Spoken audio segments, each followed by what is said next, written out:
నమస్తే, welcome to dot news. నేను అనుష. ఒకప్పుడు టీడీపీ కంచుకోటగా ఉన్న ఆ నియోజకవర్గంలో 2 సార్లు ఫ్యాన్ గాలి బలంగా వీచింది.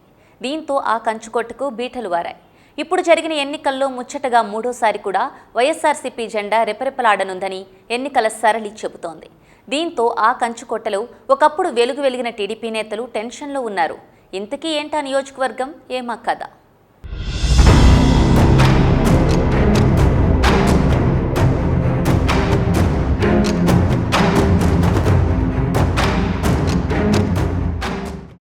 కాకినాడ జిల్లా తుని నియోజకవర్గం అంటే ఒకప్పుడు టీడీపీకి కంచుకోట.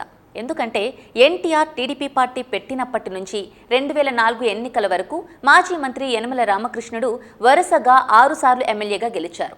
ఆయన ఏకఛత్రాధిపత్యానికి గండికొట్టేవారే లేకపోయారు అప్పట్లో. దీంతో అందరూ తుని నియోజకవర్గాన్ని టీడీపీకి కంచుకోటగా చెప్పుకునేవారు. అయితే 2009లో అప్పటి ముఖ్యమంత్రి వైఎస్ రాజశేఖర్ రెడ్డి తునిలో యనమలను మొట్టమొదటిసారిగా ఓడించారు. కాంగ్రెస్ నుంచి రాజా అశోక్ బాబు గెలిచారు.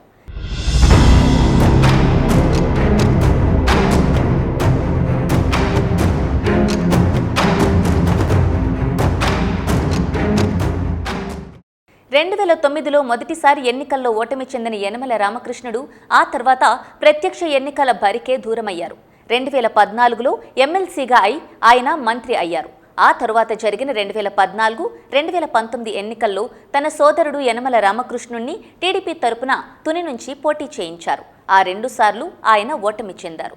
ఈ 2 ఎన్నికల్లో వైఎస్ఆర్సీపీ అభ్యర్థి దాడిశెట్టి రాజా భారీ మెజారిటీతో గెలిచి తునిలో వైఎస్ఆర్సీపీ జెండాను రెపరెపలాడించారు.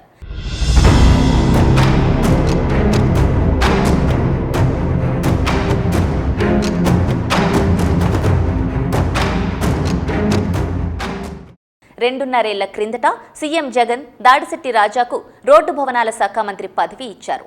ఈ ఎన్నికల్లో మరోసారి తునిలో వైఎస్ఆర్సీపీ జెండాను రెపరెపలాడించేందుకు రాజా రెడీ అంటున్నారు.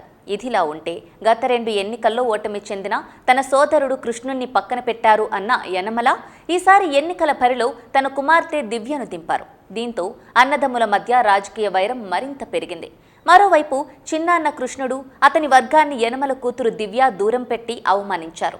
దీంతో మనస్తాపం చెందిన కృష్ణుడు సీఎం జగన్ సమక్షంలో వైఎస్ఆర్సీపీలో చేరారు.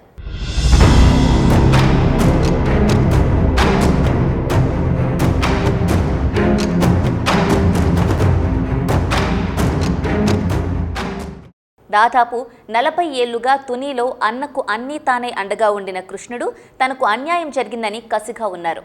అందుకే టీడీపీని ఓడించాలని పట్టుదలగా ఉన్నారు. తునిలో వైఎస్ఆర్సీపీ గెలుపు కోసం కృష్ణుడు విస్తృతంగా పనిచేశారు. తమ సామాజిక వర్గం ఓట్లు వైఎస్ఆర్సీపీకి పడేలా పావులు కదిపారు. గత సార్వత్రిక ఎన్నికల్లో 82.28% పోలింగ్ నమోదు కాగా ఈ ఎన్నికల్లో 83.36% పోలింగ్ నమోదైంది. అంటే 1% ఓటింగ్ శాతం పెరిగింది. మొత్తం తునిలో 2,24,538 మంది ఓటర్లు ఉండగా ఈ ఎన్నికల్లో 1,87,183 మంది ఓటర్లు తమ ఓటు హక్కు వినియోగించుకున్నారు. వీరిలో 93,988 మంది మహిళా ఓటర్లు ఉన్నారు.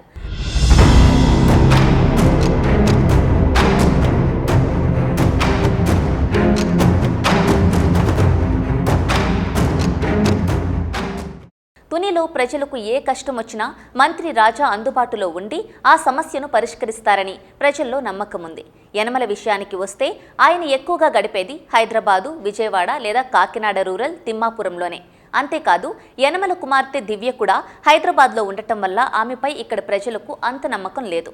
చివరకు యనమల తన కుమార్తె ఎన్నికల ప్రచారంలో కూడా అంతగా కనిపించలేదు. ఈ ఎన్నికల్లో మంత్రి దాడిశెట్టి రాజా గెలుపు నల్లేరు మీద నడకే అని రాజకీయ వర్గాలు చెబుతున్నాయి. Please subscribe Dot News.